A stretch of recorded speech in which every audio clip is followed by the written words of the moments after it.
आजपासून आपण एक करूया, आपल्या वैयक्तिक स्वच्छतेकडे पूर्ण लक्ष द्यायचं आहे. वैयक्तिक स्वच्छता हिवाळ्यात तुम्ही माती खेळता, बरोबर आहे, हातपाय उडते आणि ते माती खेळल्यामुळे जे आपली त्वचा आहे, वरची त्वचा, त्या त्वचेला त्या मातीमध्ये खूप रोगजंतू असतात जे सूक्ष्म आपल्या डोळ्याने दिसत नाही, बरोबर आहे. आणि खेळून झाल्यानंतर आपण घरी जातो, तसेच ग्लासाला हात लावतो आणि ते बर्फात पाण्याच्या गुणात त्याच हाताने पाणी घेतो.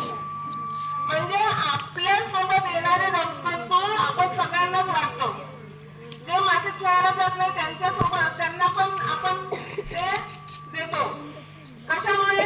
कारण की खेळून गेल्यामुळे, खेळून जाता तुम्ही तेव्हा तुम्ही हात स्वच्छ धुत नाही, साबणाने धुत नाही आणि त्याच हाताने पाणी घेता, ग्लासाला हात लावता, त्याच ग्लासाने